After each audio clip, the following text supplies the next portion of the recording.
poster, sebuah bentang visual yang diam, namun mampu meneriakkan pesannya.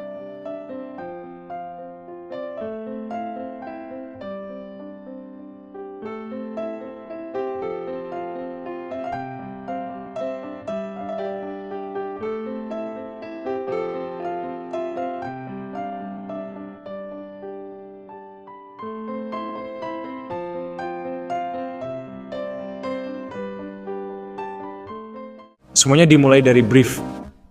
Siapa audiensnya, apa tujuannya, kita perlu memahami setiap detail, barulah kita bisa menciptakan solusi yang tepat. Setiap desain dimulai dengan pengamatan yang teliti. Lingkungan sekitar menjadi sumber inspirasi yang tak terbatas. Dokumentasikan apa yang menarik perhatianmu. Setiap detail bisa menjadi kunci ide baru. Di studio, waktunya untuk eksplorasi lebih dalam. Platform visual menjadi gudang ide yang tak terbatas. Amati apa yang berhasil dan apa yang tidak. Analisis visual membantu mengembangkan rasa estetika yang lebih tajam. Simpan referensi terbaikmu. Koleksi visual akan membangun fondasi untuk proyek desain berikutnya. Mari kita mulai menciptakan mood board yang akan menangkap esensi suasana hati kita. Pilih material yang berbicara dengan perasaan Anda. Kertas navy ini akan menjadi fondasi mood board kita. Foto-foto ini akan menjadi jembatan antara imajinasi dan realitas dalam mood board kita. Tekstur adalah elemen penting. Kain beludru ini akan menambah kedalaman dan kehangatan visual. Campurkan berbagai sampel kertas untuk menciptakan kontras visual yang menarik perhatian. Lihatlah hasilnya. Mood board ini menangkap esensi suasana hati dan menjadi inspirasi visual yang kuat. Setiap tekstur berbicara dengan bahasa visualnya sendiri, menciptakan narasi yang penuh makna. Dengan mood board fisik ini, Anda telah menciptakan jembatan antara ide dan realisasi kreatif. Sketsa cepat adalah langkah pertama yang krusial dalam proses desain visual. Dari puluhan ide, kita memilih 3 komposisi yang paling menonjol. Panah melengkung ini menunjukkan alur baca yang diharapkan pengamat akan ikuti. Lingkaran dan starburst menandai titik fokus utama yang ingin ditekankan. Kombinasi yang sempurna antara alur baca dan titik fokus menciptakan komposisi yang efektif. Dengan teknik ini, kita dapat menciptakan desain yang lebih menarik dan efektif. Mari kita mulai dengan membuat sketsa desain yang detail.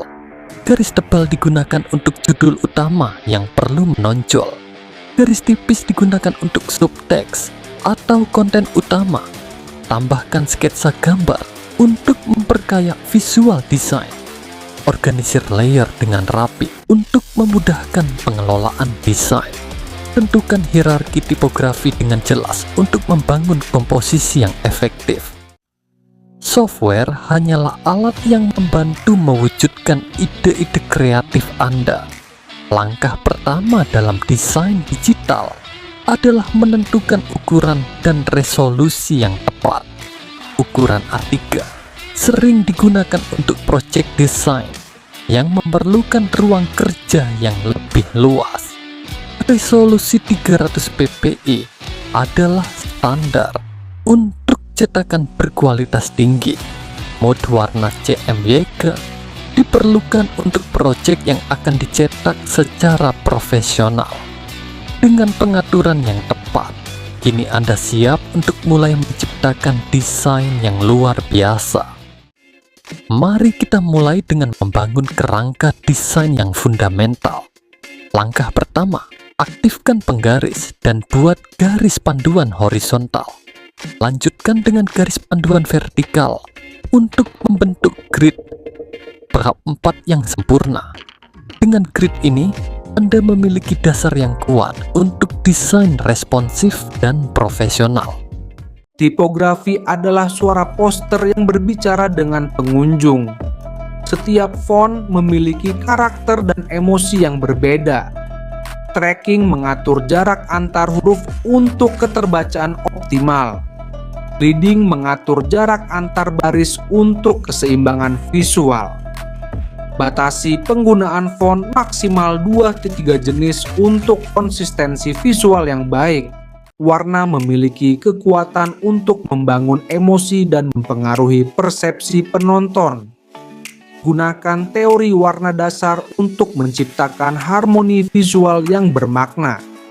Palet analog navy gold menciptakan kesan elegan, mewah, dan penuh kepercayaan diri. Setiap pilihan warna membawa pesan dan emosi yang ingin disampaikan. Eksplorasi warna adalah jembatan antara imajinasi dan ekspresi visual yang autentik. Dalam desain grafis, elemen visual harus selalu mendukung pesan utama yang ingin disampaikan. Setiap elemen harus memiliki ruang yang cukup agar tidak saling berkonflik dan tetap mudah dipahami. Hargailah ruang negatif, ruang kosong yang memungkinkan mata pemirsa untuk bernapas dan fokus pada elemen penting.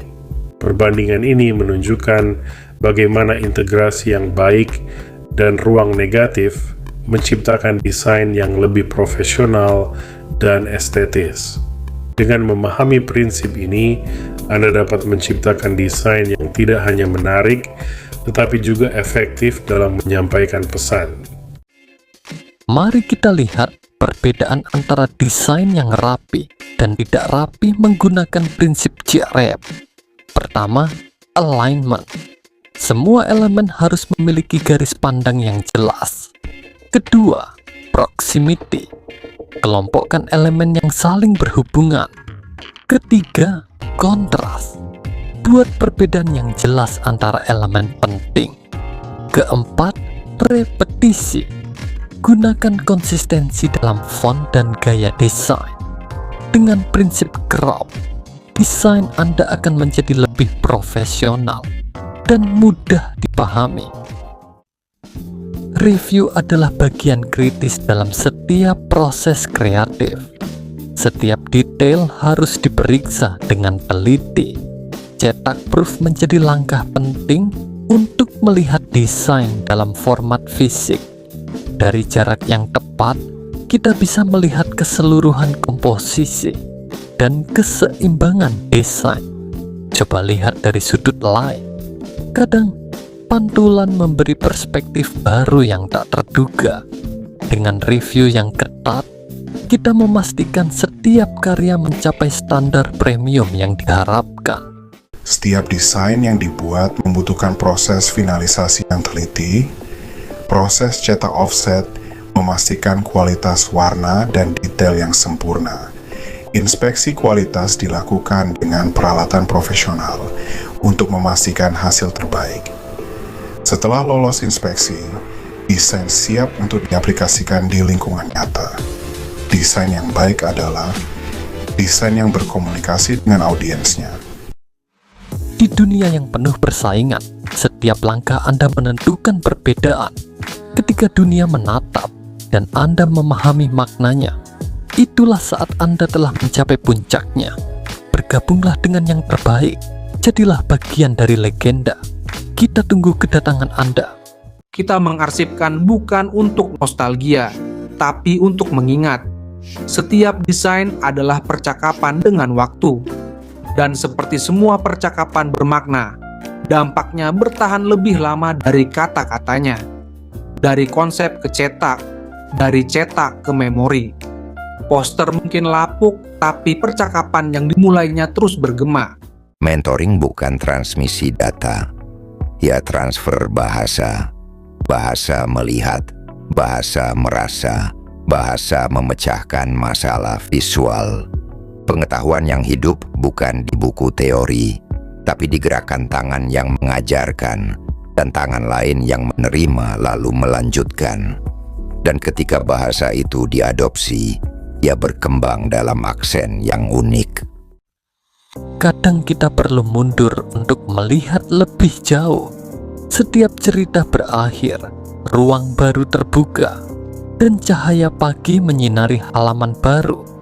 grid yang sama, alat yang sama, tapi cerita yang selalu baru. Karena berkomunikasi bukan tujuan, itu praktik seumur hidup. Maka kita mulai lagi dengan keraguan yang lebih sedikit, dengan kepercayaan bahwa ruang kosong adalah undangan. Teruslah berbicara dengan makna.